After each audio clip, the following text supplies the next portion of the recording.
Hello everyone, how are you today? I hope everybody is fine and safe. I am your teacher Jem Raymond and today I will present to you the next classroom observable indicator na gagamitin natin for this school year. And this is about maintained learning environments that promote fairness, respect, and care to encourage learning. This objective ay gagamitin ng ating mga Teacher 1 to Teacher 3 at ng ating mga Master Teacher during their classroom demonstration. Para ito sa first at third grading period only. I will discuss each rubric for this indicator, how we are rated from rating 3 to rating 8. I will give you also examples on the classroom scenarios per rating para maintindihan ninyo ano ang ibig sabihin ng indicator na to. Ang lahat ng yan, tatalakay natin yan sa video na to. Hi everyone! Welcome to my channel. My name is Mr. Jem Raymond Chen, Master Teacher 2 from Escalante Central Elementary School. Click like and share if this video tutorial helps you. Don't forget to click subscribe below to keep updated for my future tutorial. Ito na nga po yung ating mga COT rating sheet na gagamitin ng ating mga Teacher 1 to Teacher 3 at ng ating mga Master Teachers para sa school year na to. Now, the said indicators ay makikita sa objective number 5 ng ating mga master teachers sa kanilang COT rating sheet at ito ay objective number 6 ng ating mga teacher 1 to teacher 3. Again, para sa video na to, focus tayo sa indicator na to. Ano bang ibig sabihin ng indicator na to?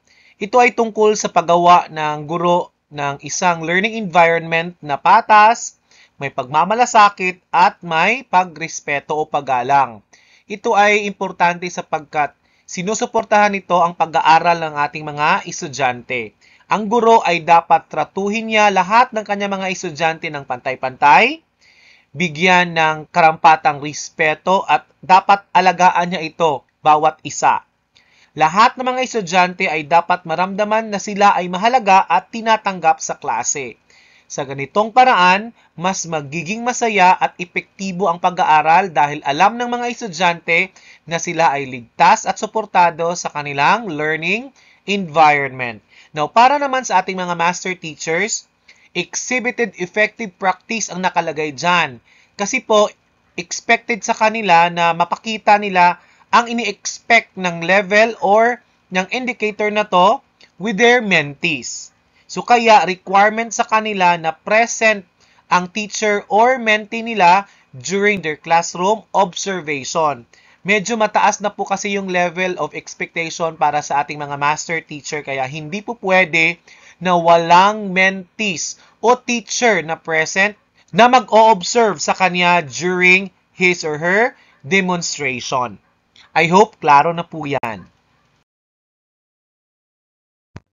Emphasize ko lang po mga teacher, ang indicator na to ay gagamitin ng ating mga proficient at highly proficient teachers para lamang po sa first at third grading period. Base po yan sa Department Memorandum No. 8, Series of 2003. Ito na nga po yung Classroom Observation Tool rubric para sa indicator na to. At dapat na pag-aralan ito ng ating mga ratee at rater before i-conduct yung classroom observation. Dito kasi malalaman kung paano tayo makakakuha ng rating sa indicator na to. Rating 3 nga yung pinakamababa na makukuha ni Teacher 1 to Teacher 3 at yung rating 7 naman ang pinakamataas sa kanila. Habang sa mga master teachers, rating 4 ang pinakamababa at rating 8 ang pinakamataas na makukuha during classroom observation. Iisa-isahin natin yung mga level na to. Now, let's have first the clarifications part of the rubric. Bigyan na muna natin ng kahulugan ng ilan sa mga salita na gagamitin natin sa pag-uunawa ng indicator na to. Let's have fairness o ang pagiging patas sa pagtrato ng guro sa lahat ng kanyang estudyante. Dapat tratuhin niya ito ng maayos at walang kinikilingan. Hindi ito tumitingin sa estado o itsura ng mga estudyante o anumang mga pwedeng pagbasihan ng pagkakaiba-iba. Lahat dapat ay pantay-pantay at walang lamangan. Ang respect naman o respeto ay ang pagbibigay pansin at pagpapahalaga sa damdamin, karapatan at kultura ng mga estudyante. Ito ay pagkilala at pagtanggap sa pagkakaiba-iba ng bawat isa, pagtrato sa kanila ng maayos at may paggalang. Ang care naman o pagmamalasakit ay ang pagbibigay pansin at konsiderasyon sa mga estudyante. Ito yung pag-aalala ng guro sa kanilang mga pangangailangan at pagtulong niya sa kanila na maging okay sa lahat ng aspeto, maging physical man yan, emosyonal at mental. Ang sum naman, ang ibig sabihin nito ay konti lang o hindi buo, no? Pero hindi naman masyadong konti. Hindi lang talaga umabot sa kalahati. So halimbawa, kung may 40 ka na estudyante, pag sinabi nating sum, baka nasa 10, ibig sabihin nun. Ang majority naman ay mas marami sa kalahati o sa isang grupo o klase. Halimbawa, kung may 40 ka na estudyante, pag sinabing majority, ibig sabihin nun, more than 20 na estudyante ang tinutukoy. Ang most naman ay nangangahulugang halos lahat na medyo malapit na sa 100%. Kung may 40 ka na estudyante at 35 sa kanila ang nararamdaman na patas ang guro, pwede nang sabihin na most of the students naramdaman talaga na patas ang pagtrato ng guro sa kanila. Ang ibig sabihin naman ng rarely ay bihirang-bihira o madalang lang. For example, ang isang guro ay rarely nagpo-promote ng fairness kung halos hindi siya nagbibigay ng pagkakataon sa lahat ng mga estudyante niya na mag-participate sa klase. Baka palaging iisa o dalawang estudyante lang ang binibigyan niya ng pagkakataon na magsalita o magbigay ng kanilang opinyon, habang yung iba ay hindi niya pinapansin. Yung occasionally naman o ibig sabihin paminsan-minsan o ilang beses lang. Ang guro ay occasionally nag-i-ensure ng respectful environment kung paminsan-minsan lang siya nag-intervene kapag may instances ng disrespect sa klase, tulad ng pag-aaway o pangbubuli ng mga estudyante sa isa't isa. Generally naman, ang ibig sabihin nun ay karaniwan o kadalasan.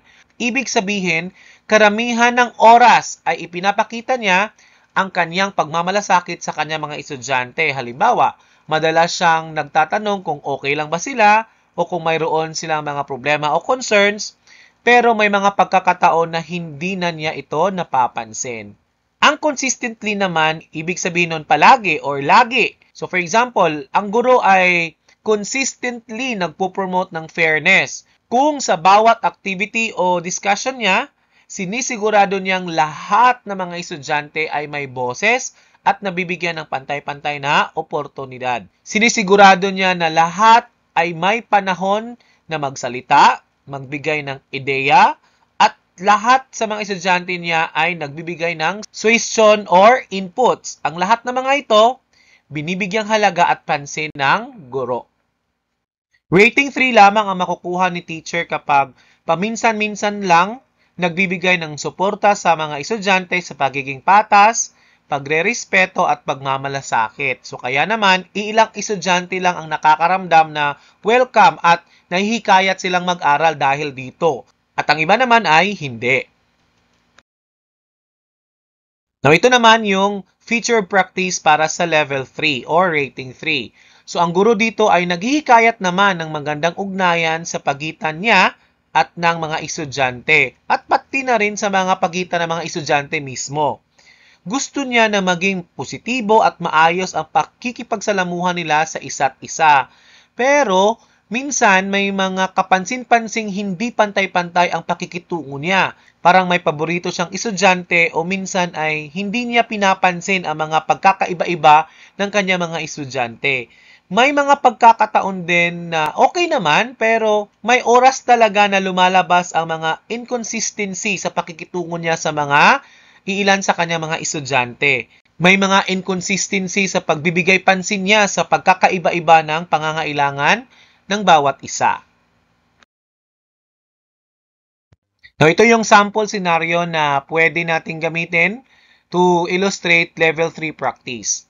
Nagsagawa ng teaching demonstration si Teacher Mark patungkol sa photosynthesis. Kasama sa kanyang lesson plan ang isang maliit na group activity na kung saan ang mga estudyante ay gagawa ng modelo ng pagproseso ng photosynthesis gamit yung mga available na mga materials.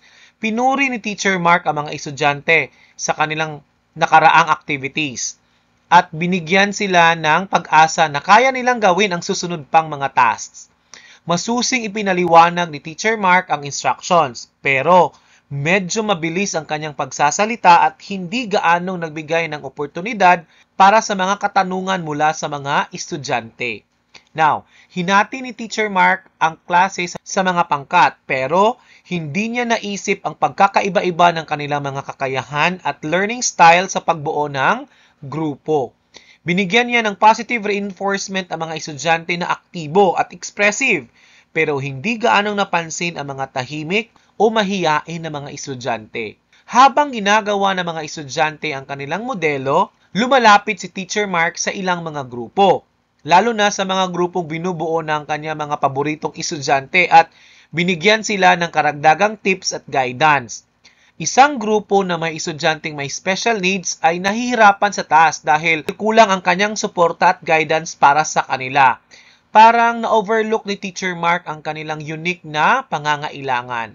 Noong panahon na i-present ng bawat grupo ang kanilang nagawa, binigyan ni Teacher Mark ng mas maiksing oras ang ibang grupo para mag-present at mas maraming oras naman sa ibang grupo na parang may bias sa kung sino ang bibigyan ng mas maraming pagkakataon na mag-share.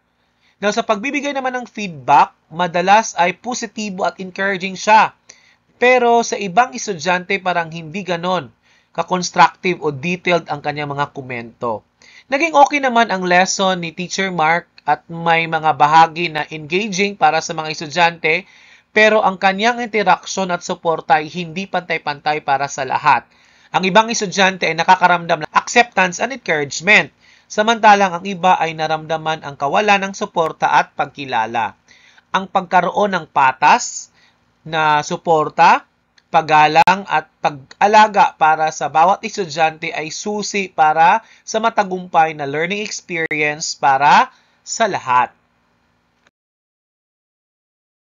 Rating 4 ang makukuha ni teacher kapag ang kanyang interaksyon sa kanyang mga estudyante ay kadalasan o karamihan sa pagkakataon ay patas at may pagrespeto at may pagmamalasakit. At halos lahat ng mga estudyante o mayorya sa kanila ay nakakaramdam ng pagtanggap at hinikayat silang matuto. Ibig sabihin, kadalasan okay ang paraan ng pakikitungo ng guro sa mga estudyante. At dahil dito, karamihan o majority sa mga bata or more than half na mga estudyante ay nakakaramdam na gusto nilang mag-aral at maging parte sa klase. Kasama dito ang pagbibigay ng pantay-pantay na pansin, pagpapakita ng pagpapahalaga sa mga ideya nila, at pagbibigay suporta sa kanilang mga pangangailangan sa pag-aaral. Now, ito yung feature practice for level 4. Ang guro ay karaniwan o madalas nang nagtataguyod ng positibong ugnayan kasama yung mga estudyante niya at sa pagitan mismo ng mga estudyante. Pero may ilang insidente ng hindi pagkakaunawaan or conflict at paminsan-minsan ay may ipinapakitang kawalan ng sensitivity. Ano bang ibig sabihin nito? Kahit na sa karamihan ng oras ay pinapractice ng guro ang magandang pakikitungo at pag-encourage ng mabuting samahan sa klase, may pagkakataon talaga na nakakaligtaan niya ang pagkilala sa mga pangangailangan o damdamin ng ibang estudyante. O may mga pagkakataon na hindi agad na address o ma-resolve ang hindi pagkakaintindihan o conflict. Now, here's a sample scenario reflecting level 4 practice. Si Teacher Bell ay nagtuturo ng Filipino at ang lesson niya ay tungkol sa mga kwento ni Rizal. Start pa lang ng klase, super energetic na siya at nagbibigay agad ng clear instructions. Mga bata, pag-usapan natin ang mga kwento ni Rizal at gusto kong malaman ng inyong mga ideya ha, sabi ni Teacher Bell sabay ngiti. Habang nagtuturo, palagi siyang lumalapit sa bawat estudyante para tanungin kung okay lang ba sila o kung may naintindihan ba sila. Pero may isang beses, di niya napansin agad si Marco. Si Marco pala ay medyo malungkot dahil hindi siya nakasali sa grupong gusto niya. Pero noong napansin ni Teacher Bell, agad naman niyang nilapitan si Marco at nilambing niya. Anong problema, Marco? Dito ka muna sa tabi ko ha, mag-uusap tayo mamaya pagkatapos ng klase, okay? Sabi niya, kahit na may konting problemang nangyari, overall, masaya pa rin ang klase at ang karamihan ay natututo at nakikipag-participate naman dahil sa efforts ni Teacher Bell na gawing positive ang lahat ng interaksyon sa klase.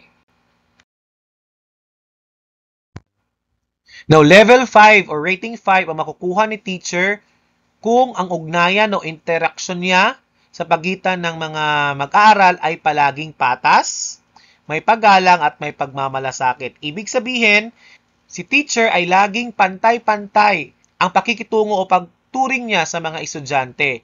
Lagi niyang nire-respeto at inaalagaan ang feelings at kahusayan ng bawat isa. At dahil dyan, yung karamihan ng mga estudyante, feeling nila tanggap sila at naiengganyo na matuto dahil sa magandang environment na nakikreate ni teacher sa klase. So in short, happy at positive vibe lang ang nararamdaman ng mga estudyante sa klase kasi consistent si teacher sa pagiging fair at caring sa lahat.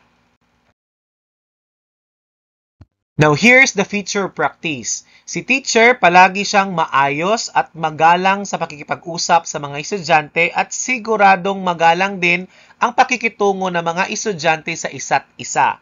Ibig sabihin, kahit anong sitwasyon, tinuturuan ni teacher ang kanya mga estudyante na maging magalang at maayos na makikipag-usap. Hindi lang sa kanya, kundi pati na rin sa kanilang kapwa kaklase. So, yung ugnayan o interaksyon sa buong klase, palaging nasa magandang estado dahil ang bawat isa ay nire-respeto. Now, here's a sample scenario for Level 5 practice. Si Teacher Len sobrang bait at palaging nakangiti sa kanya mga estudyante.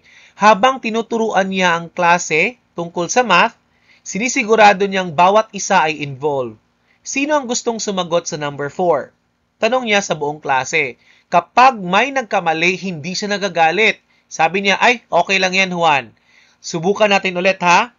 Walang problema kung mali ang sagot mo. Ang importante, natututo tayo. Tapos kapag may group activities, lahat ng bata, pinapaparticipate niya, hindi niya pinababayaan ang bawat isa na out of place o hindi makakasali. Sinisigurado niya na yung mga bata magalang sa isa't isa. Tandaan natin, lagi tayong mag-thank you at magsabi ng please sa ating mga kaklase, ha? Paalaala ni Teacher Len. Lahat ng estudyante masaya at komportable kasi alam niya, tinitingnan ni Teacher Len at palaging andyan si teacher para suportahan sila. Ang resulta nito, masaya at productive ang klase at lahat gustong-gustong pumasok at matuto. Now, level 6 or rating 6 ang makukuha ni teacher kapag ang interaction niya sa kanya mga estudyante ay palaging patas, may respeto at malasakit sa lahat ng oras. Lahat ng mga estudyante, ramdam nila na tinatanggap sila at ineengganyo na matuto sa klase. So, ibig sabihin, si teacher dito ay lagi siyang just at fair sa pag-handle ng mga situation sa klase. Lagi niyang binibigyang pansin ang bawat estudyante ng pantay-pantay at pinakikitaan ng pagmamalasakit ang bawat isa sa pamamagitan ng pagbibigay suporta sa kanilang pangangailangan. Lahat ng mga estudyante nararamdaman na welcome sila at na-encourage na matuto sa loob ng klase dahil sa positibo at maalagang pakikitungo ng guro sa kanila. Now, here's the feature practice for level 7. Ang guro dito ay bumuo ng isang positibong social na interaksyon kasama ang mga estudyante at pati na rin sa pagitan ng mga estudyante mismo. Kapag may hindi pagkakasundo o disagreements, kung meron man talaga, inaasikaso ito agad-agad ng guro ng may respeto. So, ibig sabihin, si teacher nagiging tulay siya para makabuo ng magandang relasyon sa loob ng klase. Hindi lang sa kanyang sarili at mga bata, pero pati na rin sa relasyon ng bawat estudyante sa isa't isa. Na kapag may mga ganitong konting problema o hindi pagkakasunduan, sinisigurado ni teacher na maayos itong napag-uusapan at nare-resolve agad ng may paggalang sa bawat isa. Now, here's a sample scenario for level 6. Si Teacher Ana, isang matyaga at maalagaing guro, ay naghahanda para sa kanyang demo teaching sa mathematics. Simula pa lang ng klase, makikita mo na talaga agad ang kanyang pagiging fair at caring sa lahat ng mga estudyante. Mga anak, ngayon ay mag-aaral tayo ng mga hugis. Lahat tayo ay may boses dito, okay? Gusto kong marinig ang inyong mga ideya. Sabi niya nang mahingiti sa kanyang mukha. Habang tinuturo niya yung lesson, laging sinisigurado ni Teacher Ana na bawat bata ay nabibigyan ng pagkakataon na mag-participate. Kapag may nagtatanong o nagsishare ng idea, laging sinasabayan ni Teacher Ana ng maraming salamat o magandang punto yan para maramdaman ng bata na valued ang kanilang contributions. Now, sa kabuuan ng klase, lahat ng mga estudyante ay komportable at malugod na nagpapahayag ng kanilang mga ideya at opinyon dahil alam niyang walang mali sa classroom ni Teacher Ana. Ang mahalaga ay ang proseso sa pagkatuto. Kapag may mga group activity, si Teacher Ana ay umiikot para masigurado talaga ang lahat ay nakakasali at walang out of place. At kapag may konting hindi pagkakaunawaan sa pagitan ng mga estudyante habang nag-group work, halimbawa ay hindi sila nagkakasundo sa sagot, si Teacher Ana ay lalapit at mag-aalok ng gabay kung paano nila ito pwedeng pag-usapan ng maayos at may respeto pa rin sa isa't isa. Mga anak, alalahanin natin na okay lang magkakaiba ang ating mga opinyon. Ang importante, naririnig natin ang isa't isa at tinatrato natin ang bawat isa ng may respeto. Paliwanag niya sa grupo. Now, sa ganitong paraan, ang mga estudyante ay hindi lamang natututo tungkol sa lesson, kundi pati na rin sa kahalagahan ng fairness at pagkakaroon ng maayos na pakikitungo sa kanilang mga kaklase. Now, let's have level 7. Si teacher dito, ginagawa niyang masaya at okay ang classroom para sa lahat ng mga estudyante. Gusto niya lahat welcome at walang natatakot na sumubok ng mga bagong bagay sa pag-aaral. Lahat gusto niya kasali, motivated at hindi natatakot mag-try kahit sila ay magkamali. So sinusigurado niya na lahat ay ramdam ang safe at pag-aalaga sa loob ng kanyang klase para matuto ang mga ito ng maayos. Now, ito naman yung feature practice. Si teacher, lagi niyang ginagawa ng paraan na maging magalang at respeto ang lahat sa klase. Hindi lang sa mga estudyante, kundi pati na rin yung mga estudyante sa isa't isa. Pinapakita niya na importante ang pagkakaroon ng respeto sa bawat isa at lagi siyang attentive o aware sa mga kakaibang pangangailangan o pagkakaiba-iba ng kanyang mga estudyante. Tanggap niya ang pagkakaiba-iba nila, nirerespeto at iniintindi ang lahat sa klase. Siya ay sensitive, so ibig sabihin aware siya sa feelings at sitwasyon ng bawat bata. At ginagawa niya ito ng aksyon para lahat ay komportable at walang masasaktan o naaapi sa klase. Now, ito yung sample na scenario sa klase for level 7. Si Teacher Joy ay magdi-demo sa kanyang lesson sa science. Sa simula pa lang, makikita mo na warm at supportive ang aura ni teacher. Sabi niya sa mga bata, mga anak, ngayong araw mag-i-explore tayo ng iba't ibang uri ng halaman. Exciting to. Gusto ko huwag kayong matakot at magtanong o magbigay ng inyong mga ideya ha. Safe tayo dito at gusto ko lahat tayo matuto. Tapos habang nagtuturo siya, lagi siyang nagbibigay ng encouragement sa kanila. Kapag may sumagot, kahit mali, sinasabi niya, salamat sa pag-share mo ha. Minsan natututo tayo sa mga mali natin, kaya okay lang yun. Nung may activity na, si Teacher Joy, sinisigurado lahat ay kasali. Mayroong isang bata na medyo nahihiya, pero dahan-dahan siyang nilapitan ni teacher. Hi Ana, gusto mo bang sumama sa grupo nila Jana? Siguradong magiging masaya yan at kung gusto mo, pwede kang mag-observe muna hanggang sa magiging komportable ka na. Kapag may nakita siyang mga bata na medyo nagkakaproblema o may maliit na hindi pagkakaunawaan, nilalapitan niya ito at nilulutas sa isang mahinahon at maayos na usapan. O ano ang nangyari dito? Tandaan natin na mahalaga ang magalang na pakikipag-usap sa bawat isa kahit na may mga di pagkakaintindihan tayo, okay? Paano kaya natin ito masusolusyonan ng magkakasundo-sundo tayo?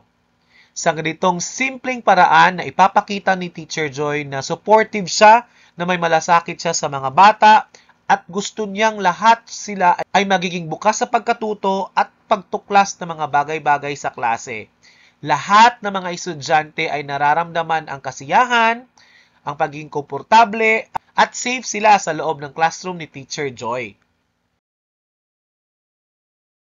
Now let's have level 8. Yung teacher dito kasama yung mga estudyante, gumagawa sila ng isang klase o learning environment na democratic. Again, ang teacher at saka yung mga estudyante ang gumagawa ng isang learning environment na democratic. Ibig sabihin, lahat ng boses pinakikinggan, walang mas mataas o mababa, pantay-pantay lahat. Lahat sila ay may say sa mga activities o sa mga rules sa classroom. Yung ugnayan nila, harmonious o maayos at masaya. Walang away-away kasi marunong silang rumispeto sa isa't isa, pati na rin sa kanilang mga pagkakaiba-iba. Sensitivity din is super important.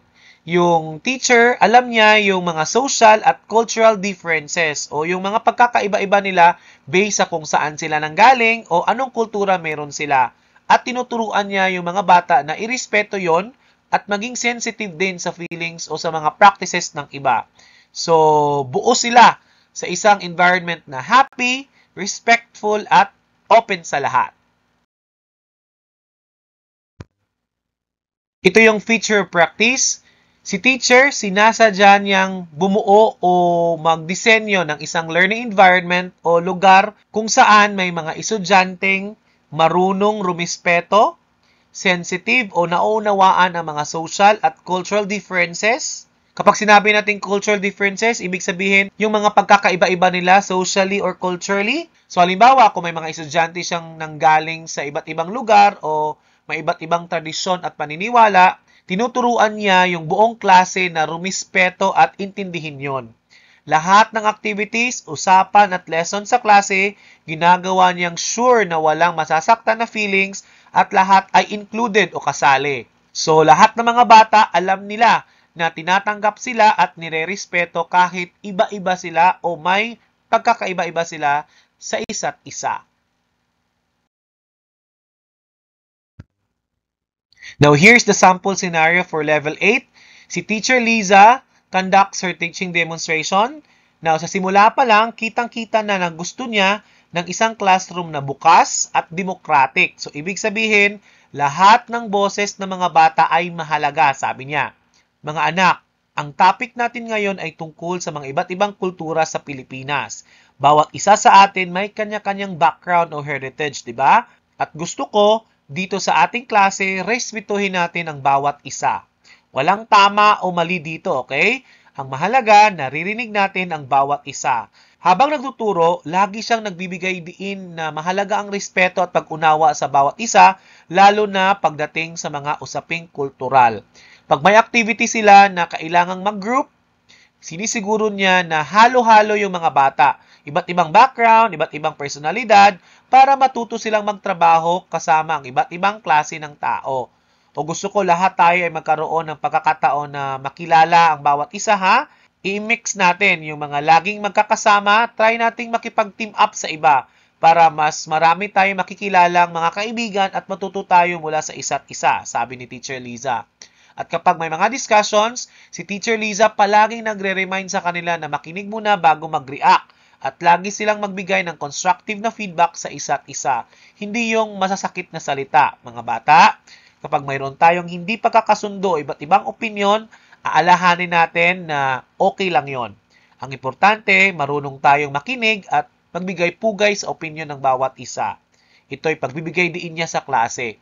Now, sa ganitong paraan, yung mga estudyante natutuhan nilang magkaroon ng respeto at pag-unawa sa pagkakaiba-iba ng bawat isa sa kanila at sa buong klase, nagiging isang lugar kung saan sila lahat ay komportable at walang takot na i-express ang kanilang sarili.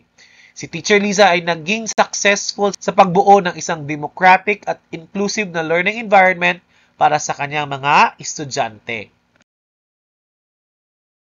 Now, para mas madali nating tandaan yung mga descriptions from level 3 to level 8, pwede nating kunin yung mga essential na mga key phrases or keywords there ng bawat level.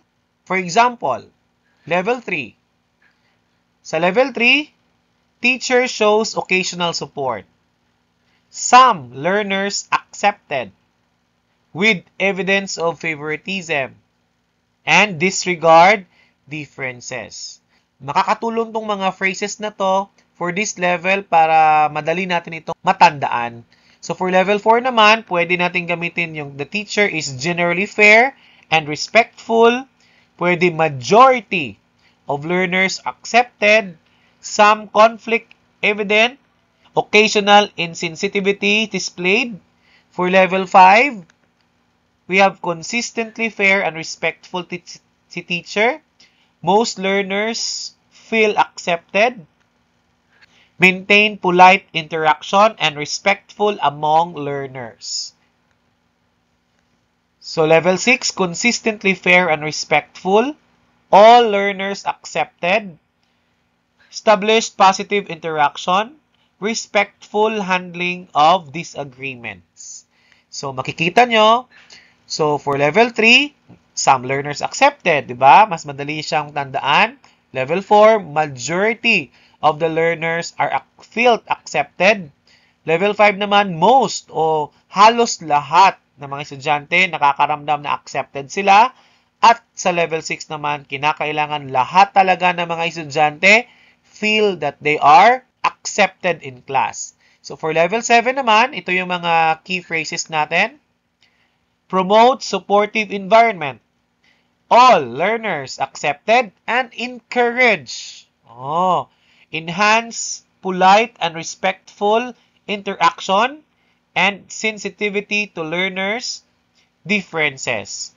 For level 8 naman, we have create a democratic environment, sensitivity to social and cultural differences, learners are respectful, and sensitive in social and cultural differences. So, yan yung mga key phrases na pwede nating magamit para mas madali nating maalala ang hinihingi ng bawat level sa indicator na to. Now, isummarize natin yung bawat level para mas lalo pa nating maintindihan. Now, sa level 3, ito, paminsan-minsan lang yung guro na nagpapakita ng pagiging makatarungan, may pagrespeto at pagmamalasakit, na hindi lahat ng mga estudyante ay nararamdaman na tinatanggap o nahihikayat na mag-aral. So, samantala ang level 4, ito, medyo madalas na ang magandang pakikitungo ng guro sa kanyang mga estudyante. At karamihan, majority or more than half na mga estudyante nakakaramdam na natanggap sila at gusto pa nilang mag-aral. Pare-pareho ng levels ito. Yung level 3 at saka level 4 na may oras pa rin naman na hindi ganoon ka-okay yung pakikitungo ng bawat isa sa klase. Now, let's have level 5. Sa level 5 naman, mas stable o tuloy-tuloy na yung mabuting pakikitungo ng guro sa mga bata at hindi lang karamihan, kundi most or mas marami na sa kanila o halos lahat na sa mga estudyante ang nakakaramdam na tanggap sila at ini-encourage sila ng guro. Mas consistent o palagi na yung guro sa pagiging mabait at maalaga. No, kumpara mo naman kanina sa level 4. Ang pinakamalaking pagkakaiba dito ay ang sa level 6 na. Lahat na kasi ng bata, hindi lang most o karamihan na, lahat ng mga bata ay dapat nakakaramdam na tinatanggap sila at ini-encourage na mag-aral. Kasama pa dito, kahit na may mga disagreements o di pagkakasundo, ay naayos ito ng guro ng maayos at may respeto. Pagdating naman sa level 7, hindi lang pagiging fair, respectful at caring ang focus, kundi nag-e-effort talaga si teacher na gawing supportive at nurturing yung learning environment. Ibig sabihin, tinutulungan na rin ng guro ang mga bata na mag-take ng risk sa pag-aaral, kung saan sila'y hinahayaan na magkamali at matuto mula dito.